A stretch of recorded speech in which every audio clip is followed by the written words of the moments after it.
let's talk about Rachel and Keir, shall we? I want to talk about the sort of absurd performative nature of, you know, weird Westminster's ongoing theatre of the absurd.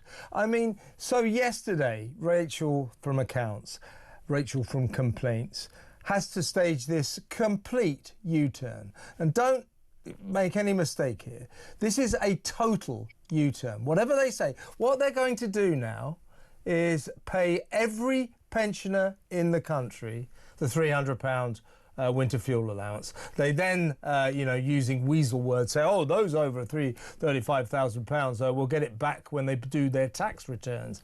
But the point is, what we're doing here is we're going back to exactly what the system was before Keir and Rachel, in their infinite lack of wisdom, axed the winter fuel allowance. Now, for the past day now, we've watched these two absurd people sort of, I wouldn't say gaslighting the public because no one's believing them, telling these ludicrous lies to us that no one in the entire country believes a word of. Exactly, we've been able, because I've stabilised the economy and got the economy into such good shape, we can now afford to pay the pensioners the winter fuel allowance. I mean, it's just not true. In fact, it's absurdly the opposite of true. Now, I know it's politics and I know they've got to do spin and all that, but there's something...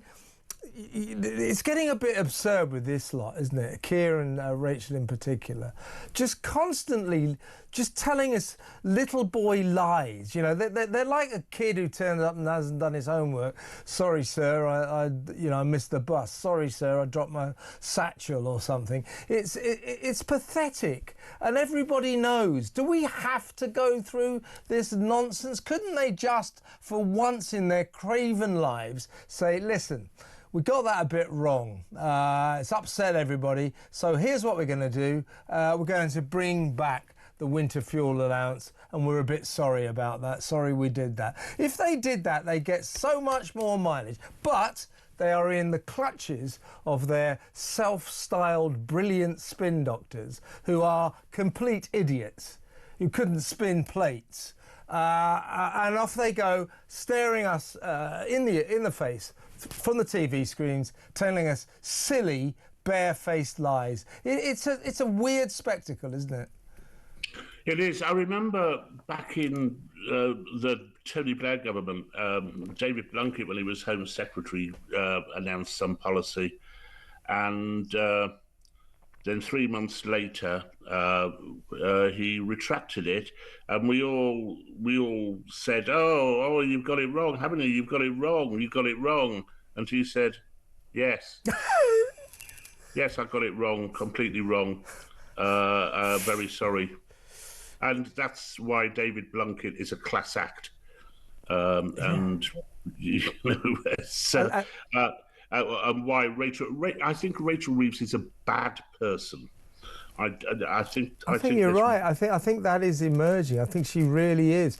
Keir Starmer is bad, but I don't think you could probably classify him as a person. He's a sort of AI robot that went wrong, a malfunctioning AI robot. But they're both, I mean, Andrew Neil wrote a piece a couple of weeks ago in the Mail saying, it was quite sort of trenchant. He said, 55 years I've been covering British politics. And in all those years, I always recoiled, like most political journalists, from actually saying the Prime Minister's a liar, the Chancellor of the Exchequer's a liar. You always recoiled from that because they were always careful not to lie, actually. I mean, they used... Even Boris? Yeah, well, no, actually, no. Let's not get ridiculous. But they used to, in the good old days, they used to be circuitous, didn't they?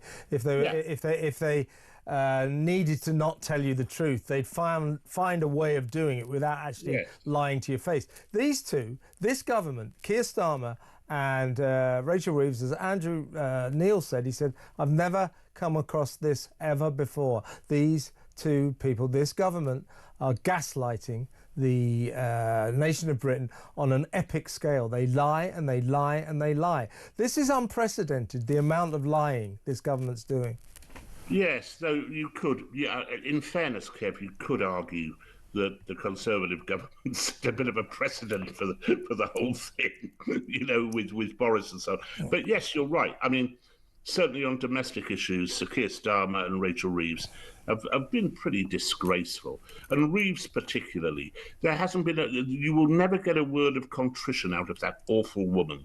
She will never say, yes, my first budget wrecked what was becoming a promising economy. And that's the truth. Yeah. It wrecked it by putting the national insurance on all the small to medium enterprises which create the wealth for this country, when the stupid woman had said that her priority was growth. So, I mean, what a moron. And I don't think that's too strong a word either. And we've had more of it. I would have had more respect for them if they'd not reintroduce the winter fuel payments. I agree with you. I'm glad they have, but I agree with you. Yeah. At least stick to your guns, as it were. But as you quite rightly say, not to apologise. Yeah. There could be some. I mean, these politicians have always had this problem with saying sorry. They think that's a sign of weakness.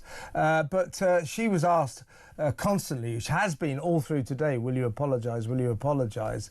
And not only is she's basically just not addressed that, gone, so would you apologise, Rachel? The economy is now in such a good state that I am able, in other words, not answering the question. The economy is worse now than it was then. I know. I mean, that's the point. She wrecked the economy. Yeah. It's. I mean, I have more sympathy for the Labour Party than you do, Kev. Probably because I was in it for 40 odd years. But if this government is going to get back on track, Reeves has got to go, Miliband has got to go, and I would suggest that paddling without water wings in the English Channel, Yvette has got to go as well. And then you might be on the right tracks. Yeah, I read in the Telegraph today that Yvette Cooper's supposed to be on resignation watch because Rachel won't give her enough money for the Home Office. And you know what Yvette Cooper wants more money for? So she should give the French more money. To bribe the French. To paddle into the Channel. Yes, that's right. So we've given the French, right, over quite a few years, £800 million, bolstered 2 years and 3 months ago by Rishi, who handed them a massive £500 million, right? So they've had £800 million. And it now turns out that Yvette Cooper wants to extend the deal, and she needs more money because the French are saying, well, you didn't tell us you actually want us to stop the boats. Oh, you actually want us to go into the sea and intercept the... Well, that is going to cost you more money. So we've given them £800 million for £800 million for absolutely nothing, and now they want more money just to paddle into the sea. And Yvette Cooper thinks that's a good deal. Frankly, Kev, I don't blame the French one bit. Look, there are morons over there. We'll take them for everything they have got. Yeah. That's just. It's been a farrago of defeat and defeat and defeat on the economy, on migration, on the Chagos Islands, on sentencing. It's getting very, very bad indeed. It's remarkable that they're still on, 23, 24% in the polls, frankly. And that's got to fall. So what are you going to lead on in the Sun this week, Rod?